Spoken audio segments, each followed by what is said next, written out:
అధ్యాయము మొదటి 8-9 వచనాలు పది సహోదరులు మనోహర్ తెలుగు రాదు అరవై కూడా జయరా చెప్తారు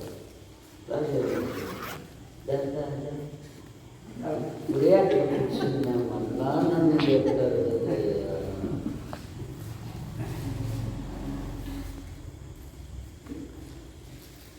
సరే, మనం ప్రార్థన చేసుకుందాం. ప్రేమించిన మా తండ్రి, మీ నామాన్ని బట్టి నీకు స్తోత్రములు చెల్లిస్తున్నాము.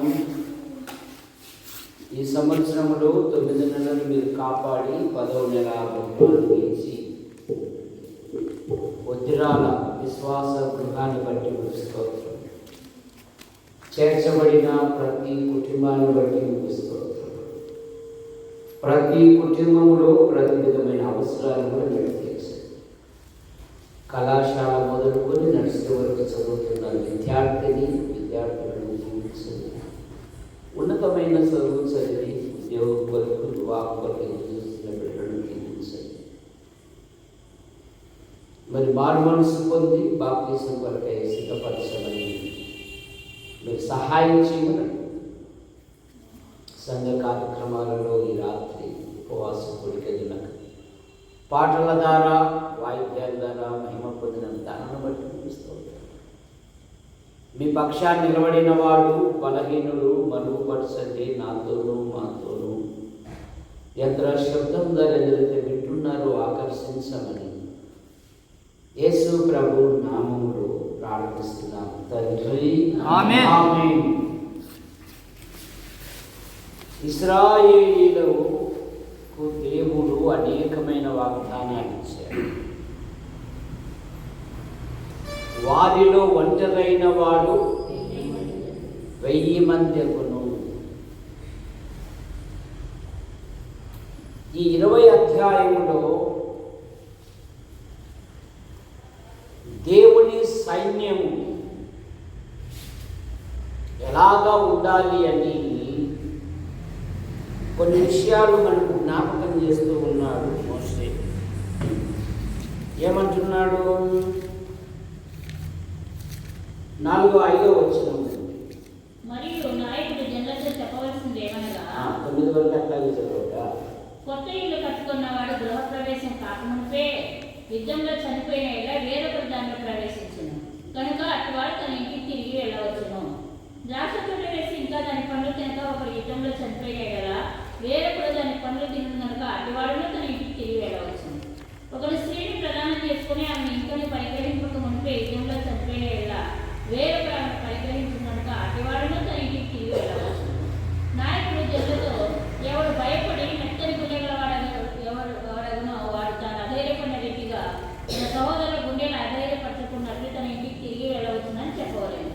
నాయకుడు జనులతో మాట్లాడటం చాలించిన తర్వాత జనులను నడిపించుటకు సేనాధిపతులను నియమించవలేదు. ఇంటర్వ్యూకి వెళ్ళేటప్పుడు ఎవరైనా ఈ మొదటి 5 వచనాలు చదువుకొని వెళితే ఎంతో ధైర్యం.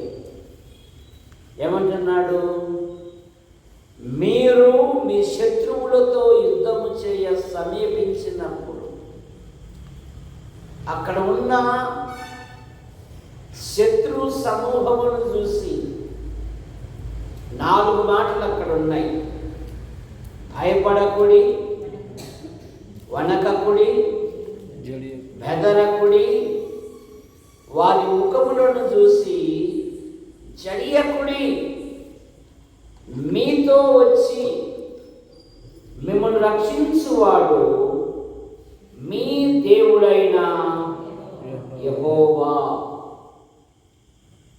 ఆయన యుద్ధం చేసే దేవుడు. యుద్ధానికి కూడా ఏమేమి ఉండాలంట? కొత్తగా గృహం కట్టుకున్నవాడు చేరక మునుపు వాడు యుద్ధంలో చనిపోతే వేరొకడు నివసిస్తాడు కనుక వాడు అక్కర్లేదంటున్నాడు. పొలంలో ఉన్నవాడు వాడు కూడా అక్కర్లేదంటున్నాడు. పెళ్లి పెళ్లి చేసుకున్నవాడు వాడు కూడా అక్కర్లేదంటున్నాడు. దేవునికి, దేవుని పనికి, నాటికి నేటికి దేవుడు కోరుకునేది ధైర్యవంతులను. దేవుని పని కొరకై ఎవరు కావాలంట? ధైర్యవంతులు కావాలి. అందుకని ప్రార్థన. సంఖ్యాకాండం 14వ అధ్యాయంలో మోషే ఇశ్రాయేలీయులను బాబు ఇశ్రాయేలీయులకు ఎన్ని గోత్రాలు ఉన్నాయి? 14 15 ఖచ్చితంగా చెప్పాలి. 12 యేసుప్రభు శిష్యులు 12 తప్పట్లు కొట్టండి. వంశానికి ఒకరి లెక్క, జాతికి ఒకరి లెక్క 12 మందిని పంపారు. అప్పుడే 2 భాగాలైనాయి. 10 మంది ఒక భాగమైంది, 2 ఒక భాగమయ్యారు. 10 మంది అనుకుంటున్నారు మేము తలంచుకుంటే, మేము అనుకుంటే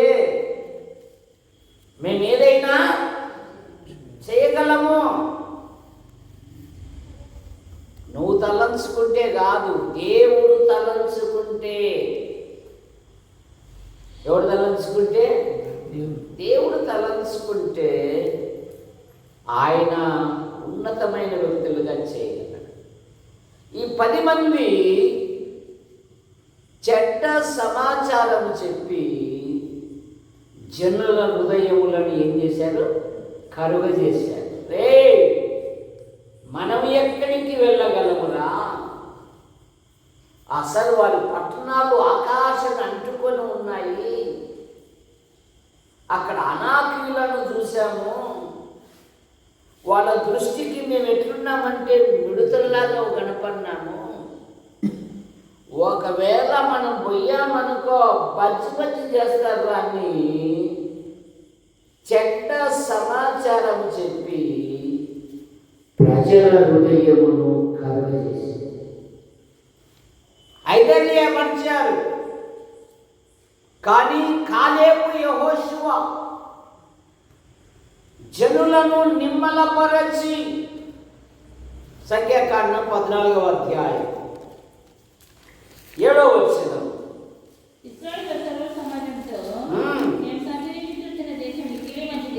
మిక్కిలి మంచి దేశము యెహోవా మన యందు ఆనందించిన ఎడల ఆ దేశములో మనల్ని చేర్చి దానిని మనకిచ్చును. యెహోవా మన యందు ఆనందించిన ఎడల అది మిక్కిలి మంచి దేశం. వారి నీడ వారి యొద్ద నుండి తొలగిపోయింది. వారు మనకు ఆహారమగుదురు. 10 మంది చెడ్డ సమాచారం చెప్పి జనుల హృదయమును కలగజేశారట. ద్వితీయోపదేశకాండం 1వ అధ్యాయము 28వ వచనం.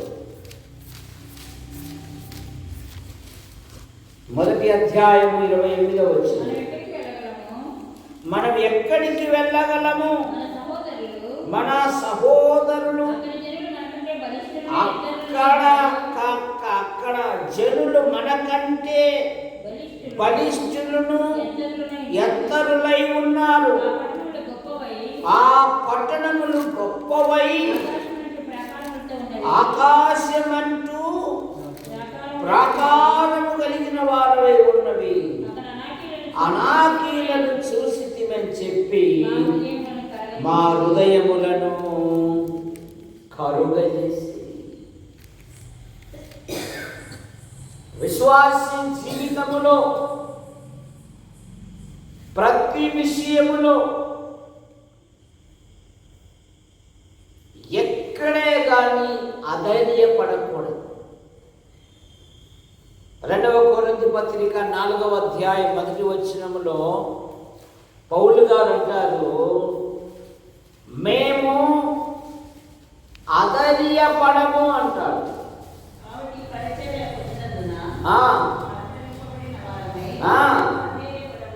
మేము అధైర్యపడము. 16వ వచనంలో కూడా మేము అధైర్యపడము. ఎఫెసీ పత్రిక 3:13లో కూడా నాకు వచ్చిన శ్రమలను బట్టి మీరు అధైర్యపడవద్దు అంటారు. విశ్వాసీ జీవితములో విశ్వాసీ కలగబోయే శ్రమలను బట్టి, బాధలను బట్టి, నిందలను బట్టి విశ్వాసీ ఆందోళన పడకూడదు. యేసు ప్రభువారు ఈ లోకంలో ఉన్నప్పుడే తన ప్రజలను ధైర్యపరుస్తూ, లోకములో మీకు శ్రమ కలుగును, అయినను ధైర్యము తెచ్చుకొనుడి, నేను లోకమును. మనం ఎక్కడికి వెళ్ళగలం? మన వల్ల అవుతుందా? నెహెమ్యా కాలములో ఇశ్రాయేలునకు మేలు కలగజేయ ఒకడు వచ్చునని విని శత్రువులు బాధపడ్డారు. కట్టగలరా? కడతారంట పడిపోయిన మందిరాన్ని. యాడ కడతారా? ఒకవేళ కట్టినా ఒక నక్క చెప్పమ్మా, విష్ణువర్ధన్ వాళ్ళ అమ్మ చెప్పమ్మా, ఒక నక్క ఎగిరితే పడిపోతుందని ఎగతాళి చేశారు. నెహెమ్యా 40 దినాలలో ప్రార్థన ద్వారా సంపూర్తి చేశాడు. కనుక మనం ఎక్కడికి వెళ్ళగలం? లోకము నిన్ను లోకం వైపు తిరగడానికి ఎన్నెన్నో సమస్యలు తీసుకొని వస్తుంది. కానీ విశ్వాసి దేవుని వైపు చూడాలి. చెడ్డ సమాచారము చెప్పిన ఆ మనుష్యులు తెగులు చేత ఏమైపోయినారంట? చనిపోయారు. దానియేలు గ్రంథంలో 6వ అధ్యాయంలో అదే కదా, దానియేలు మీద ఏదైనా ఒక నింద మోపవలన ఉండి తగిన హేతువు కొరకు కనిపెట్టారు. నిందింపబడిన దానియేలు సింహకోణులో నుండి నిర్భయంగా వచ్చాడు. నింద మోపిన మనుషులు సింహముల పాలైంది. కనుక విశ్వాసి ఆందోళన పడకూడదు, ధైర్యముతో ముందుకు సాగాలి. ఇక్కడ జరిగే ప్రతి పని అదృశ్యుడైన దేవుడు సహకారుడుగా ఉండి తన పనిని జరిగించుకుంటూ ఉన్నాడు. వారికి సహకారుడుగా ఉన్నాడు ఆయన సహకారుడుగా ఉండి సాహస కార్యములు కూడా చేయగలరు. కనుక విశ్వాసి దేని విషయములో ఆందోళన పడకూడదు. నిండు మనసుతో వెంబడించిన కాలేబు, యెహోషువ వాగ్దాన దేశంలో ప్రవేశపెట్టారు. ఇప్పుడు మోషేతో అన్నాడు దేవుడు, మోషే నువ్వు కాని మాట పలికావు, ఆ వాగ్దానం దేశం యొక్క రమ్యమును నీ కళ్ళతో చూస్తావు కానీ నీ పాదం అందులో పడదు అన్నాడు. ఇప్పుడు అంటున్నాడు ద్వితీయోపదేశకాండం 1వ అధ్యాయము 5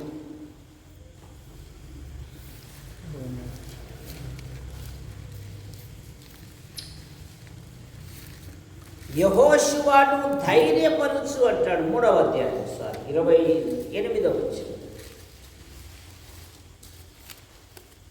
యెహోషువకు ఆజ్ఞ ఇచ్చి అతన్ని ధైర్యపరచి యెహోషువకు ఆజ్ఞ ఇచ్చి అతన్ని ధైర్యపరచుము. కనుక సీనియర్ విశ్వాసులు జూనియర్ విశ్వాసులను ఏం చేయాలి? అన్ని బాధలే నేను కూడా అని ఉన్నదంతా నిరుత్సాహపరచకూడదు, ధైర్యపరచాలి, భయపడకూడదు. ఇవన్నీ సహజమే అన్నాడు యేసుప్రభు. ఇవన్నీ కనుక యెహోషువను అతని ఆజ్ఞ ఇచ్చి అతన్ని ధైర్యపరచుము. యెహోషువ అలుపెరుగని నాయకుడు. ఒక నాయకుని ఉండవలసిన లక్షణాలు యెహోషువ గ్రంథంలో ఎన్నో దొరుకుతాయి మనకు. దేవుడే యెహోషువను సిద్ధపరిచాడు. నేను మోషేకు తోడై ఉండినట్లు నీకును తోడై ఉంటా. నీవు అడుగు పెట్టి ప్రతి స్థలము నీ దగ్గును. నీ ఎదుట ఏ మనుషుడు నిలువజాలడు. అయితే ఒక షరతు 8-9 వచనాలలో ఈ ధర్మశాస్త్ర గ్రంథమును నువ్వు బోధింపక తప్పిపోకూడదు. దానిలో రాయబడిన వాటన్నిటి ప్రకారం చేయుటకు దివారాత్రము ధ్యానించిన ఎడల నీ మార్గములను వర్ధిల్ల చేసుకొని నీవు చక్కగా, నేను నీకు ఆజ్ఞ ఇచ్చి ఉన్నాను కదా, నిప్పలను గడిగి ధైర్యముగా ఉండుము, చెడియకుము. నీవు నడుచు మార్గం అంతటిలో దేవుడైన యెహోవా నీకు తోడై ఉన్నాడుగా. ఈ మొబైల్ ఫోన్లు వచ్చినాక బైబిల్ చదివేది మానేసి అంత ఫోన్లలోని అంతా ఏమండి అన్నం తింటారంటే నాకు ఆకలి కాలేదు, అసలు మొహం కూడా చూడండి, బాల్య మొహం చూడడానికి కూడా వీడేమో ఎక్కడెక్కడికి పోతాదో అని ఈరోజు తినేసి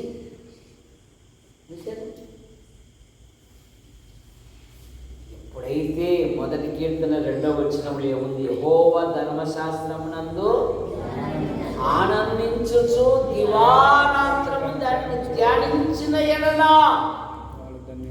నీ మార్గములను వర్ధిల్ల చేసుకొని నువ్వు చక్కగా ప్రవర్తించదు.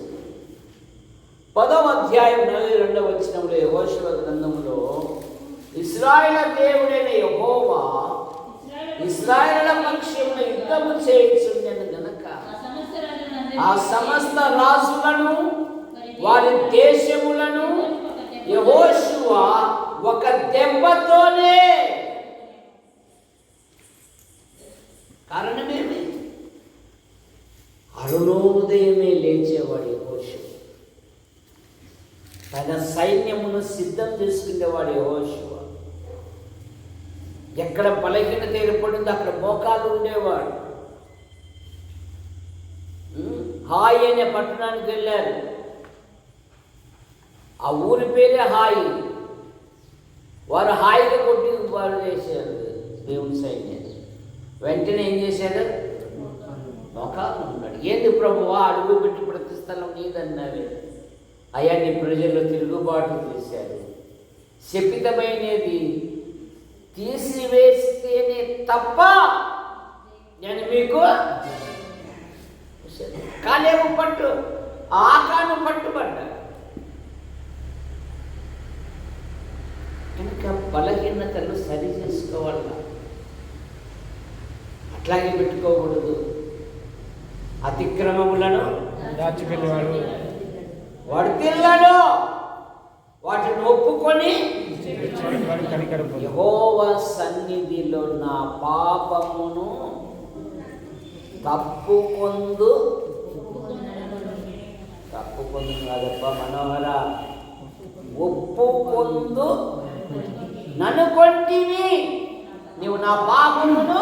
దయచేసినావు. కనుక విశ్వాసి జీవితంలో దేవునికి అసహ్యకరమైనది కోపపడకుడి కానీ పాపం చేయ. ఒకవేళ కోపము సూర్యుడు దాన్ని తీసేసుకోవాలి.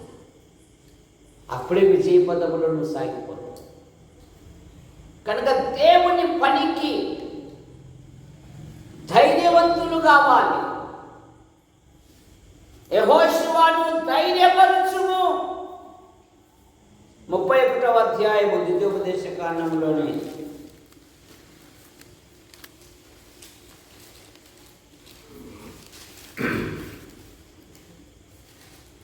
7వ వచనం. మరి మోషే యెహోషువను పిలిచి, మ్మ్. నీవు నిబ్బర కలిగి ధైర్యంగా ఉండుము. మ్మ్. యెహోవా ఈ ప్రజలకిచ్చినకు వారి పితరులతో ప్రమాణం చేసిన దేశమునకు వీరితో కూడా పోయి మ్మ్. దానిని వారికి స్వాధీనపరచవలెను. మ్మ్. నీ ముందర నడిచేవాడు యెహోవా, ఆయన నీకు తోడై ఉండును. ఆయన నిన్ను విడువడు, నిన్ను ఎడబాయడు. భయపడకు, విస్మయమగదు. మరి ఇశ్రాయేలీయుల అతనితో చెప్పెను.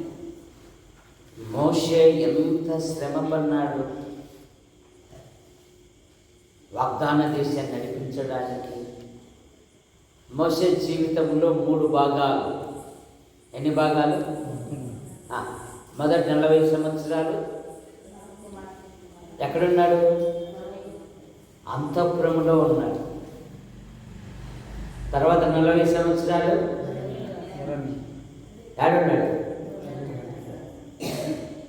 అరణ్యములో ఉన్నాడు. ఇప్పుడు అంటే రమ్మా, నేను ఇశ్రాయేలులకు పంపుతానన్నాడు.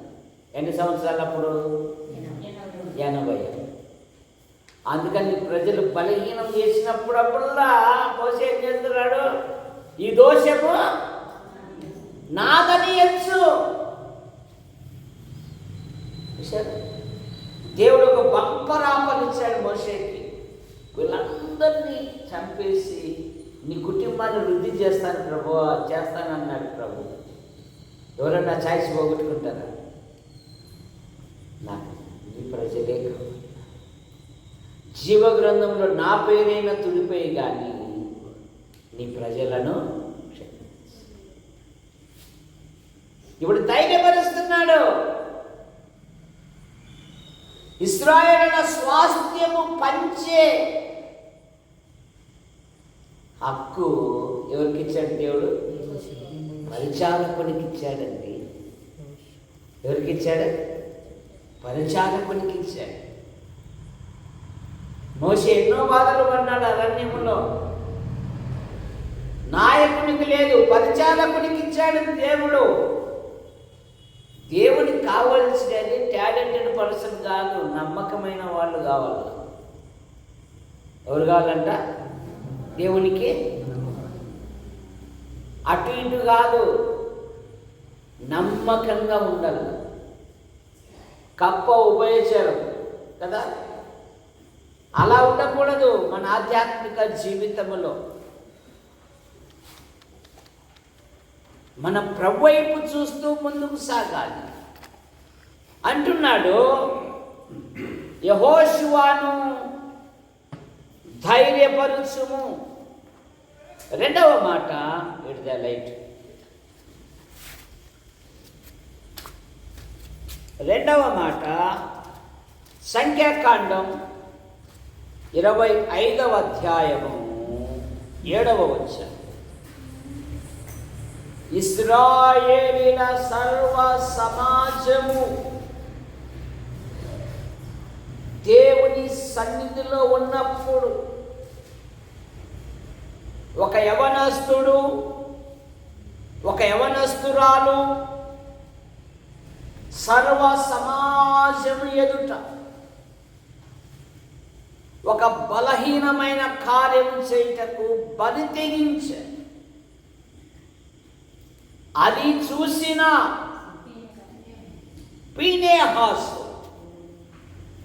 ఫీనెహాసు గురించి ఏం చదువుతాము? దేవుడే ఫీనెహాసు గురించి సాక్ష్యం ఇస్తున్నాడు. నేను ఓర్వలేని దానిని తాను ఓర్వలేక అతడు దేవుని యందు ఆసక్తి గలవాడు, పాప పరిహారం చేశాడు. ఏం చేశాడు? ఎక్కడుంది ఆ మాట? కీర్తనలు 106వ కీర్తన. అమ్మో, తేనీగలు కూడా ఉంటాయి.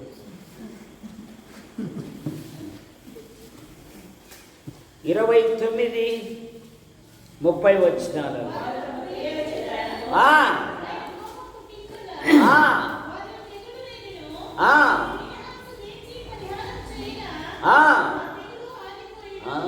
ఫీనెహాసు పరిహారము చేయి. ఏమంట? పరిహారం చేశాడు. దేవుడే సాక్ష్యం ఇస్తున్నాడు. నేను ఓర్వలేని దానిని తాను ఓర్వలేడు. చిన్నప్పుడు మాకు నాట్యంలో కథ ఉండేది. ఒక సాకులైన ఒక గాడిదను ఒక కుక్కను పెంచుకుంటున్నాడు. పెంచుకుంటే గాడిదకి చక్కగా ఆహారం పెట్టాడంట. ఒకరోజు కుక్కకి ఆహారం పెట్టలేదంట. ఆ రోజే దొంగలు పడ్డారు. గాడిద చెప్తుందంట, ఇదిగో బట్టలు ఎత్తుకొని పోతాను, నన్ను వర్షే యజమాని లేస్తాడంటే నేను లేకనే అడిసాను. నాకు అసలు నువ్వే పెట్టేదాన్ని. సరే నువ్వు అలుగుపోతే నేను అడిచాను, కుయ్యి కుయ్యి అని అది శబ్దం చేస్తే నిద్ర పాడు చేస్తావాడిని నన్ను కొట్టాడు. అసలు పాపం గాడిద.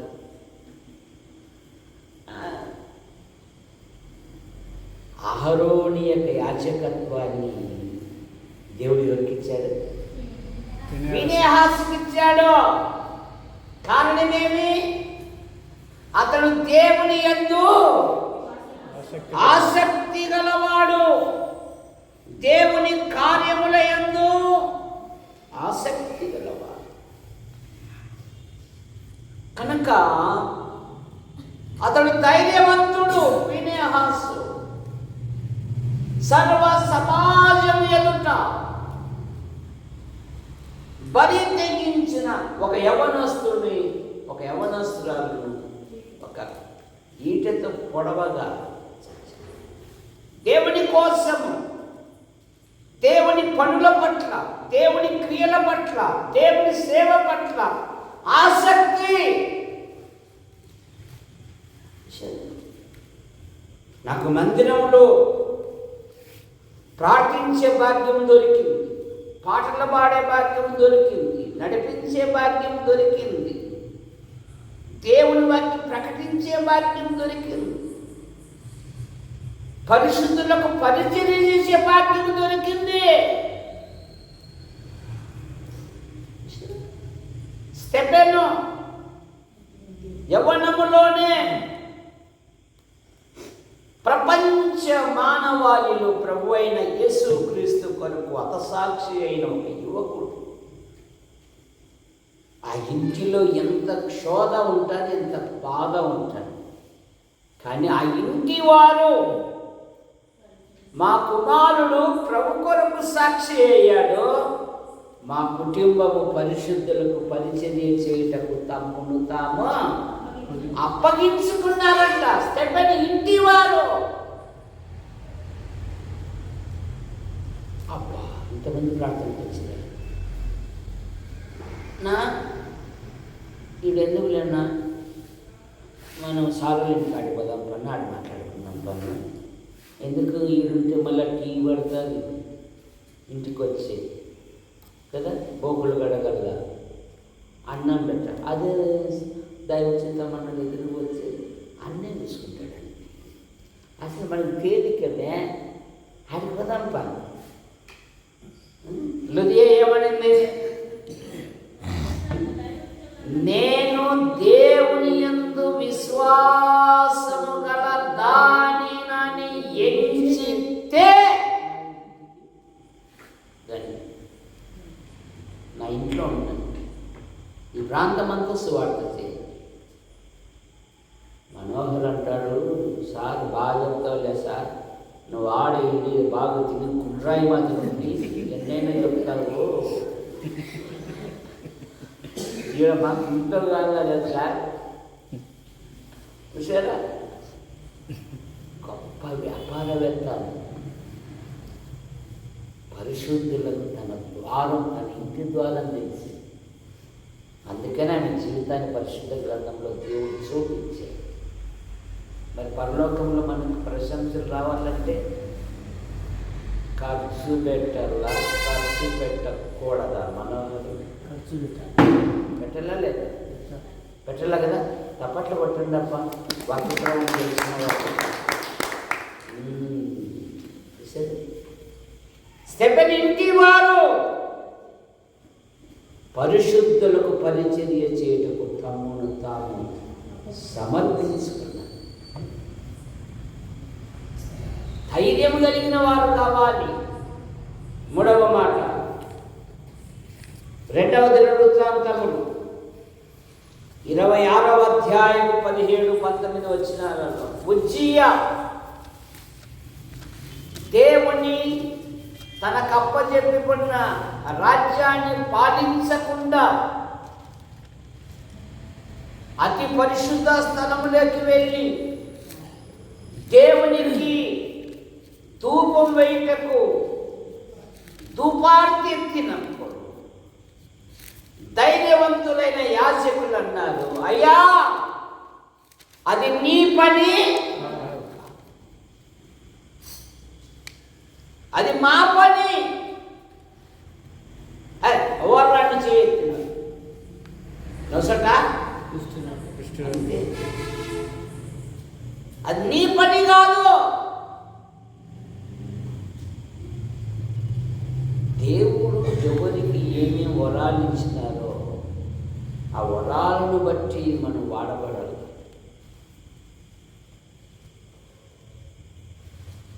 రాజుగారికి జీవితాంతము ప్రత్యేకంగా పక్కన ఉండిపోయింది. ధైర్యవంతులు కావాలి. దేవుని సంఘములు మా పెద్దలు సింహం సమయలు గారు ఆంటీ,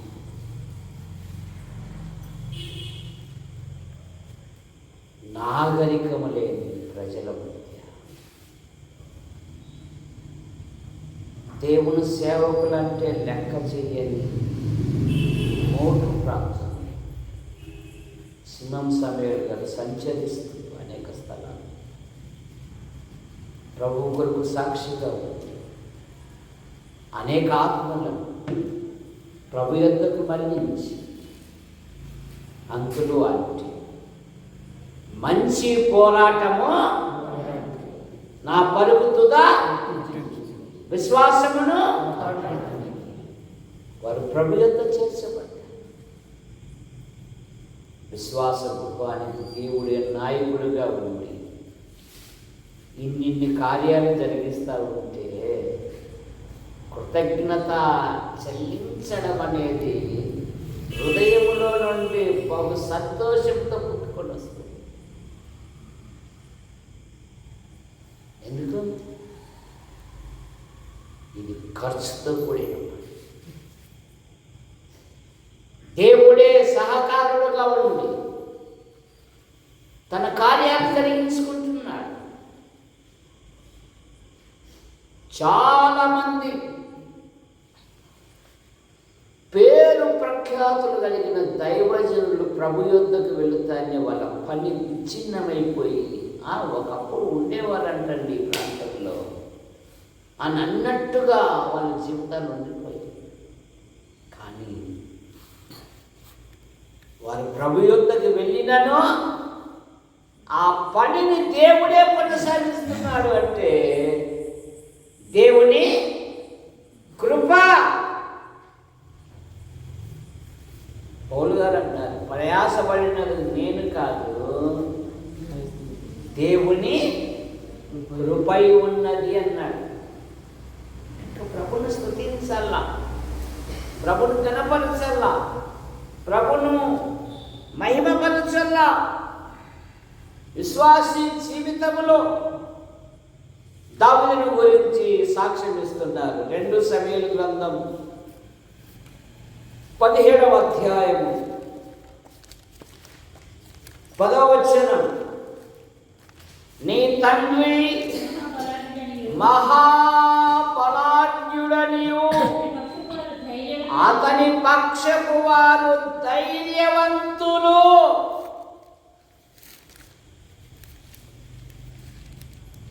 దావీదు బాల్యము నుండే ధైర్యవంతుడు. గొర్రెలు కాయిచున్నప్పుడే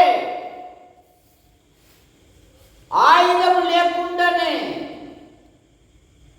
ఒక సింహాన్ని చీల్చివేశాడు, ఒక ఎలుగుబంటిని చీల్చివేశాడు. యవ్వనములో దేవుని దేశము మీదికి ఒక సున్నతి లేని వాడు యుద్ధానికి వచ్చి 40 దినాలు తను అగపరుచుకుంటూ ఉంటే సౌలును అతని జనులను వారి మాటలు విని ఏమయ్యారంట? బహు భీతులయ్యారు. 2 సమూయేలు గ్రంథం 17వ అధ్యాయం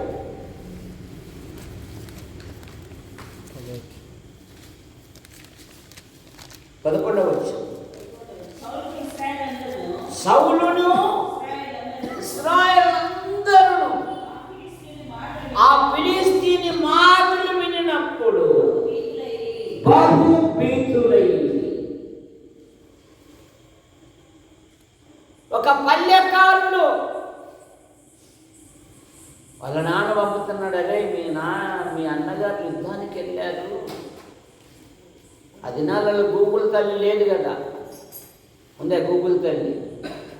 చరావాణి కూడా, చరావాణి అంటే ఏంది? చరావాణి అంటే ఏంది? వాడు రాని అనుకుంటున్నాడు. చరావాణి అంటే ఫోను. అలా వస్తున్నాడు దావీదు.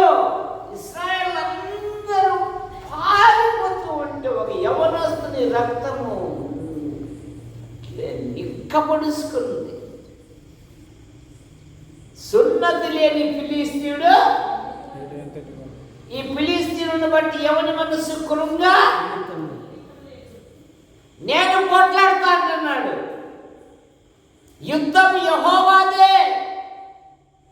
ఈ దినమున ఇశ్రాయేలీయుల దేవుడు ఉన్నాడని నిరూపించకపోతే నేను దావీదునే కాదు. గొలియాతు మీదికి యుద్ధానికి వెళ్ళినప్పుడు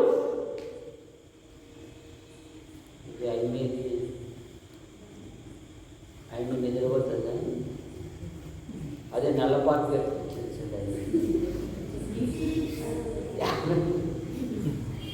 లేదే, పోయినట్లుంటాయి.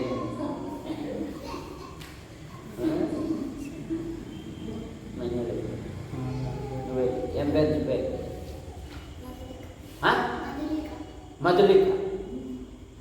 గొల్యాతును దావీదు కొండరాయితో కొట్టాడా, అండరాయితో కొట్టాడా, అంకరాయితో కొట్టాడా? ఏ రాయితో కొట్టా? ఏ రాయితే నేను పన్ను కూడా కొట్టడానికి అంటావా? చెప్పు. కంకరాయితో కొట్టాడా? ఒక చిన్న గులకరాయితో. ఆడ ఒక ధైర్యంతో కూడిన మాట ఏముందంటే, దావీదు నిరీక్షణమని చెప్పింది. తప్పట్లు కొట్టండి అన్నా.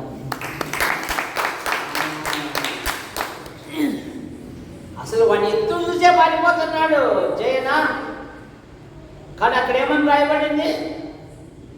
దావీదు ఫిలిష్తీయుని కంటే బలాఢ్యుడై సౌలు రాజు అదిరిపోయాడు. ఎవరు ఎట్లా పోతున్నాడు? వీడెవరు నాకు తెలుసా నీకంటే వాడంటున్నాడు సైన్యాన్ని నాకు తెలుదయ్యా అంటున్నాడు. అద్భుతమైన సహాయం. మొదటి సమూయేలు గ్రంథం 19:5 ఆ ఫిలిష్తీయుని కొట్టి చంపి ప్రాణము తెగించి గొప్ప రక్షణ కలిగింది. దావీదు జీవితంలో సమస్యలు వచ్చినప్పుడు, ఇబ్బందులు వచ్చినప్పుడు, శోధనలు వచ్చినప్పుడు వెంబడించిన 600 మంది తలా ఒక రాయి తీసుకొని దావీదు రాళ్లతో కొట్టి చంపుదామని వారు నిర్ణయం తీసుకుంటే, దావీదు తన దేవుడైన యెహోవాను బట్టి ధైర్యము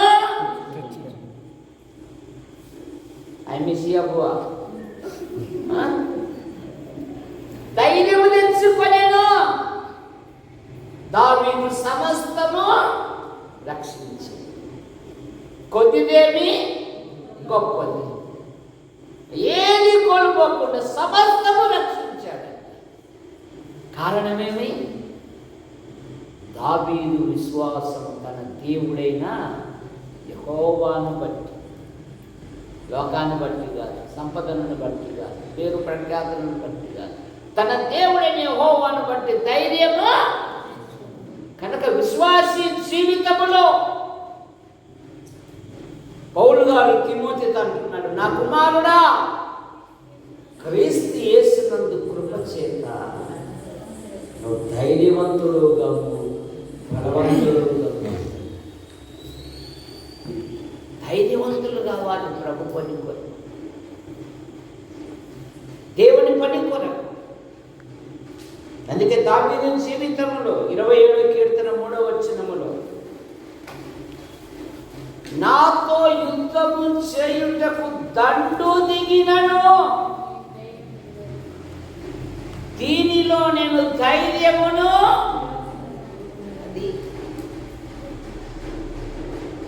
శత్రుఘ్న వాళ్ళ విశ్వాసం కూడా అదే కదా. మండుచున్న వేడిమి గల అగ్నిగుండం నుండి రక్షించుటకు మా దేవుడు, జీవము గల దేవుని సేవకులారా బయటికి రండి. వీరి దేవుడే పూజారుడు అన్నాడు. రాజాజ్ఞనే ఏం చేశారంట? వ్యర్థపరిచివి. ఎస్తేరు గ్రంథంలో రాజ చట్టమునే వ్యర్థపరిచివి. కారణమేమి? ఉరికంబం వెళ్ళవలసిన వాళ్ళు ఉత్సాహముతో బహుమతులు ఇచ్చుకున్నారంట. ఎందుకు? ఎక్కడ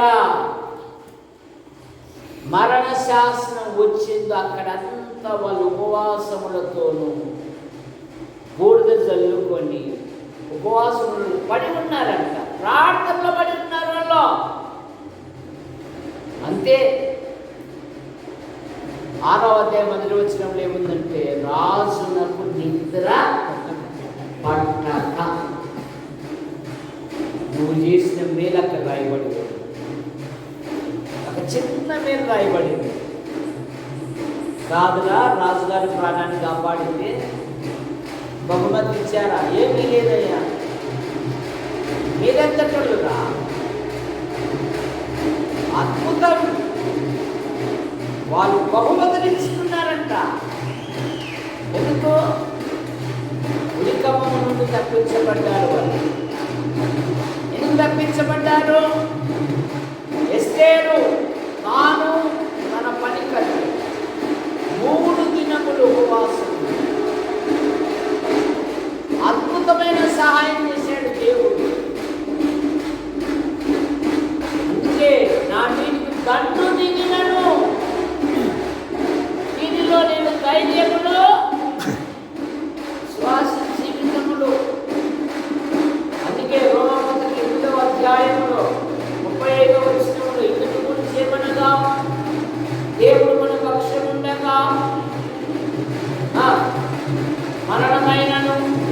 కరువైనను, కష్టమైనను, వస్త్రహీనతైనను దేవుని ప్రేమ నుండి ఏది మనలను ఎడబాపనేలని బైబిల్ సెలవిస్తాం. ఇంకా విశ్వాసం ధైర్యంతో ముందుకు సాగాలి. 36వ వచనములో వీటన్నిటిలో మనం అత్యధిక విజయము పొందుతున్నాం. మనలను ప్రేమించిన వాడి ద్వారా మన వీటన్నిటిలో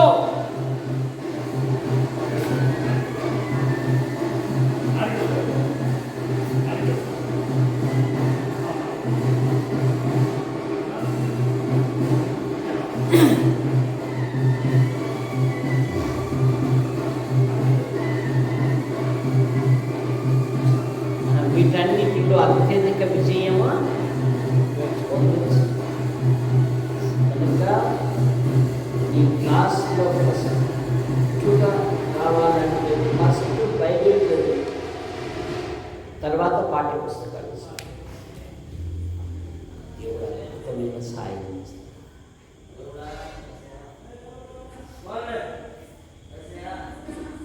కనుక ప్రభు కొరకు నిలబడాలి. ఎప్పుడైతే నువ్వు ప్రార్థిస్తావో దేవుడు అద్భుతమైన సహాయం చేస్తాడు. అపోస్తలుల కార్యాలు 4వ అధ్యాయం 13వ వచనం.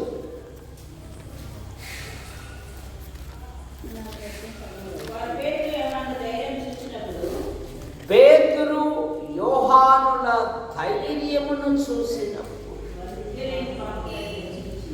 వారు గుర్తిరిగి వీరు యేసుతో ఉన్నవారని గుర్తిరిగి అదొక్కటి గుర్తిస్తే చాలు. ఆమె పరిశుద్ధురాలని పేతురు దగ్గరికి దొరక చనిపోయి అట్లా పెట్టేసి బట్టలు చూపిస్తూ ఉంటారు. అయ్యా చూడయ్యా ఎంత మంచి పనులు చేసిందో. మృతురాలను పేతురు ఏం చేశాడు? సజీవురాలుగా. సామెతల గ్రంథంలో ఏం చదువుతాము? ఆమె క్రియలే ఆమెను పొగుడును. అలాగ డబ్బు వాయించుకోవాల్సిన పని లేదు.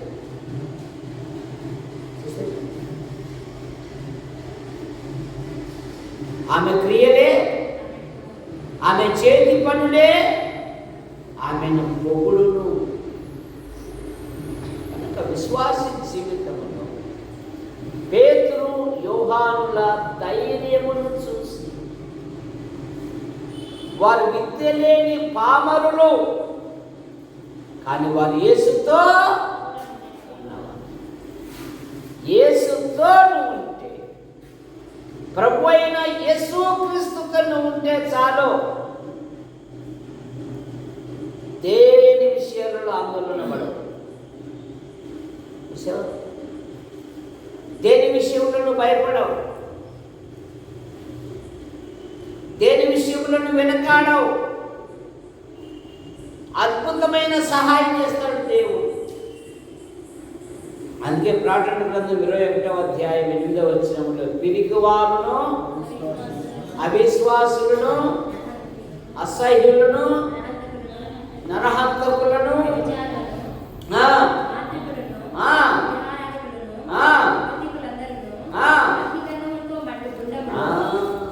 పిరికివా పనికిరా, పిరికివారు పనికిరా. ధైర్యవంతులు కావాలి. దేవుని పని కొరకు, దేవుని రాజ్య విస్తీర్ణ కొరకు. దావీదు ఈ లోకయాత్ర ముగిస్తూ తన కుమారుడైన సొలొమోను పిలుచుకొని ఎంత చక్కని మాటలు అంటున్నాడో తెలుసా? లోకులందరూ పోవలసిన మార్గమున నేను కూడా రాగా దేవుడు నన్ను ఏర్పరచుకున్నాడు బిడ్డ. ఇది ఈ గ్రంథాన్ని ధ్యానించి నువ్వు చేసే ప్రతి పనిలో వివేకంగా నడుచుకుంటావు. దావీదు, నీ పిల్లలు నా యందు భయభక్తులు కలిగి నా ధర్మశాస్త్రం అనుసరిస్తే ఒకడు ఇశ్రాయేలు సింహాసనం మీద ఉండకుండా మానడు అని నాకు వాగ్దానం ఇచ్చాడు. పిల్లలకు నేర్పాలి మనం. నేనా సహవాస కూడికలు ఎట్టి పరిస్థితులలో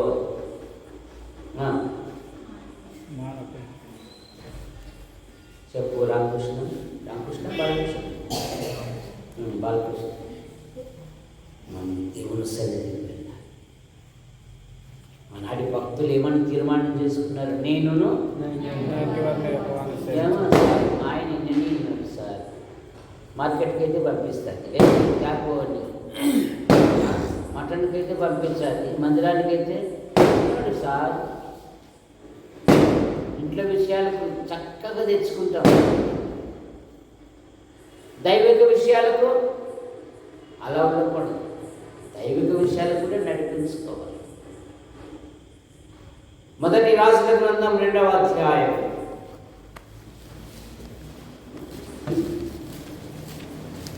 2వ వచనం.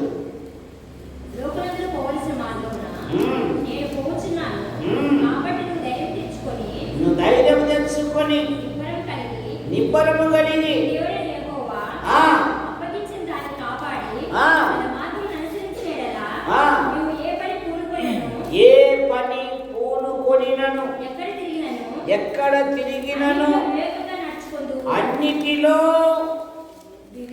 నీవు వివేకముగా నడుచుకొందువు. మొదటి దినవృత్తాంతములు 28:10 కూడా.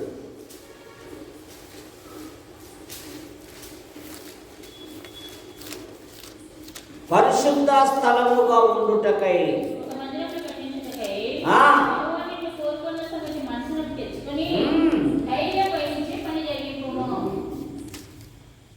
నన్ను ఎందుకు ఏర్పరచుకున్నాడో, నిన్ను ఎందుకు పిలిచాడో అది మనసుకు తెలుసు. సొలొమోనా, దేవుని మందిరము కట్టుటకై దేవుడు నన్ను ఏర్పరచుకున్నాడు. మనసుకు జ్ఞాపకము తెచ్చుకో. నిన్ను ఏర్పరచుకున్నాడు దేవుడు. నువ్వు ధైర్యముగా పని జరిగించు.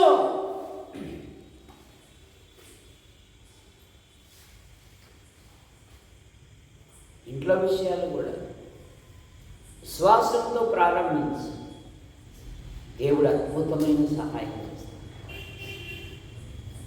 ధైర్యముతో వెళ్ళాలే కానీ అధైర్యముతో ఉండదు.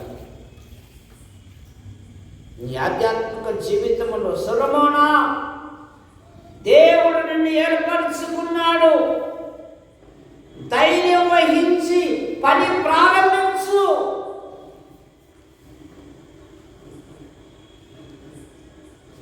ప్రారంభించిన వాళ్ళు అవిశ్వాసంగా ఉండిపోయినావు.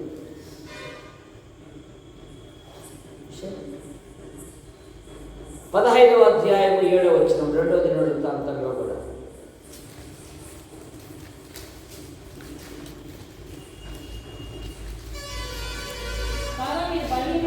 మీరు బలహీనులు కాక పని జరిగించుడి. ధైర్యం వహించు. మీ కార్యము, మీ పనులు సఫలం.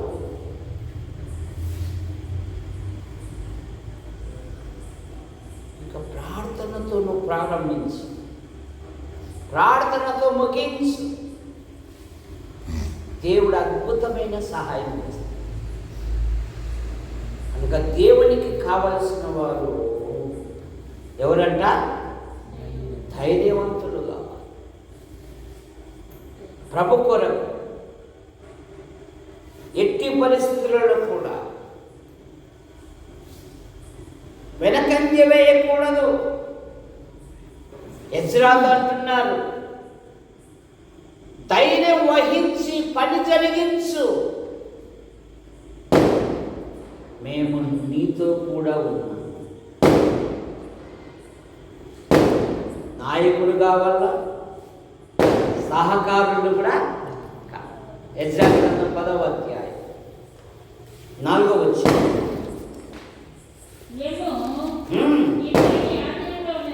ఈ పని నీ ఆధీనములో ఉన్నది, మేము నీతో కూడా ఉందుము. మేము నీతో కూడా, ఇది నీ ఆధీనం. ఈ పని నువ్వు మాత్రమే చేయగలవు. దానికి సమర్థవంతునివి, సమర్థురాలు. ఇశ్రాయేల్ దేశపు చిన్నది కదా, ఒక అన్నింటిలో గొప్ప సైన్యాధిపతి, అపజయమేలగని యుద్ధ వీరుడు.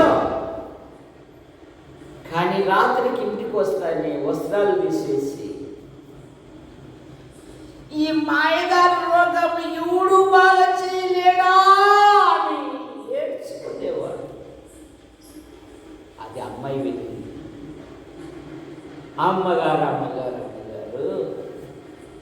మా దేశంలో ఒక ప్రవక్త ఉన్నాడు, ఆయన స్వస్థపరచగలడు, ఉప్పు నీటినే మంచినీళ్ళుగా, నయానో భయానో, నయానో కొంత అబద్ధాలాడు, ఎలాగైనా నా యజమానులు ప్రవక్త దగ్గర ఉండేటట్లు పెట్టి ఒక దేశ నాయకుడే యేసు ప్రభుని అంగీకరించి, ఇక ఆమెను ఏమని ఇచ్చాడు? బాగుపడి వచ్చిన తర్వాత, ఈమె మా ముద్దుల గారాబాల దేవుడిచ్చిన బిడ్డయ్య, మాకు ఈ రోగం పోవడానికి ఈమె కారణం, ఈమె దీనికంత ఆస్తివంతురాలు. ఎందుకంటే వాళ్ళ ఇంట్లో పిల్లలు లేరు కనుక, వాళ్ళిద్దరిదే యజమానురాలు ఇశ్రాయేల్ దేశపు బాబా, ఆ గొప్ప సైన్యాధిపతి ఇల్లు స్వాస్థ్యం అంతా ఎవరిదైపోయా, ఈ చిన్నదాన్ని అయిపోయింది. కారణమేమి? అయ్యగారు రోగం పోగొట్టేసి. ఆ దేశంలో ఒక నాయకుడు ప్రభుని అంగీకరించాడు. ఆయనతో పాటు అనేకులు దేవుని వైపునకు చూశారు. మేరీ జోన్స్, ఎవరు మేరీ జోన్స్? చెప్పు. సండే స్కూల్ మేడం కథ చెప్పిందా ఒక్కసారన్నా? ఎవరు మేరీ జోన్స్? మా ఇంటి పక్కన ఏమైతే తెలుసు, కానీ బయట మాకు ఆ దినాలలో బైబిల్ తరచుగా కొద్దిగా లభించి, ఆమె దేవుని విశ్వాసం కలిగిన అమ్మాయి. ఒక 500 కిలోమీటర్ల వరకు ఒక బైబిల్ దొరికితే మళ్ళీ 500 కిలోమీటర్ల తర్వాత దొరుకుతుంది. అందుకని అమ్మాయి ఏం చేసిందంటే, మా ఊరికి ఎట్లయినా బైబిల్ తయారు అని దొంగతనం చేస్తే తప్పు, దొంగతనం చేస్తే అంట్లు దొంగితే తప్పు లేదు. అంట్లు దొంగితే 4 ఇంట్లో పాచి పని చేస్తే తప్పు లేదు అని అమ్మాయి ఏం చేసిందంటే, 4 ఇంట్లో పాచి పని ఆ వచ్చిన డబ్బులు ఎందుకు పెట్టుకుంది. వాళ్ళ ఇంట్లో కోడిగుడ్లు పెడితే ఆ కోడిగుడ్లకు వచ్చిన డబ్బు అంతా ఎందుకు పెట్టి ఎట్లయినా మా ఊరు బైబిల్ తేవాలి అని ఒక 500 కిలోమీటర్ల దూరంలో బైబిల్ దొరుకుతున్నాయని ఆ ఊరి వాళ్ళందరినీ చెప్పింది, మన ఊరికి నేను బైబిల్ తీసుకొని వస్తాను. ఆ దినాలలో నడకే ప్రయాణం, అడవులు, అరణ్యాలు, మృగాలు దాటుకుని నడుచుకుంటూ పోవాలి. వెళ్ళిపోయింది. అప్పటికే బైబిల్ అయిపోయింది. మాస్టర్ గారు అన్నారు, అబ్బాయి రాత్రి పండుకో, ఉదయాన్నే వెళ్ళిపోతులే అని. ప్రభువా, నేను నా గ్రామానికి మాట ఇచ్చాను బైబిల్ వేస్తానని, ఇప్పుడు బైబిల్ లేవు, మరి నేను ఇట్లా పోతే ఎట్లా? నా ప్రజలు నేనేం జవాబు చెప్పాలి అని ప్రార్థన చేస్తూ ఉంది రాత్రంతా. పాస్టర్ గారు మధ్యరాత్రి అట్లా చిన్న చిన్న కార్యక్రమాలు చేసినప్పుడు అట్లా చూస్తే ఆమె ప్రార్థన చేస్తూ ఉంది. ఆమె ప్రార్థనకు ఆయన హృదయం సలించిపోయి, అమ్మ నా బైబిల్ నీకు ఇస్తాను, ప్రార్థన చేసి పండుకో అని పొద్దున్న బైబిల్ ఇచ్చేసింది. ఆ బైబిల్ తీసుకొని వెళ్ళిపోయింది. ఆమె దాని బైబిల్ సొసైటీ ఏర్పడింది. బైబిల్ సొసైటీ ఏర్పడడానికి కారణం ఎవరంటే మేరీ జోన్స్. అందుకే దానిల గ్రంథంలో ఒక మాట ఉంది, తమ దేవుని ఎరుగువారు బలము కలిగి గొప్ప కార్యములు. చిన్నప్పుడు బోరోసం ఉండేది వీనికి. సార్ నేను 119 కీర్తన చెప్తాను సార్ అని సల్లాడ వేసుకునేటప్పుడు అనేవాడు. ఇప్పుడు ప్యాంట్ వేస్తున్నాడు, వాళ్ళు ఏమైనా వస్తాయంటే 10 కూడా రావు సార్ అంటున్నాడు. గురన్న తమ్ముని కొడుకు పిల్లప్పుడు నేను చెప్తా సార్ 119 కీర్తన అనేవాడు. ఏది సల్లాడ వేసుకున్నాం. సల్లాడం అంటే నిక్కర్రా.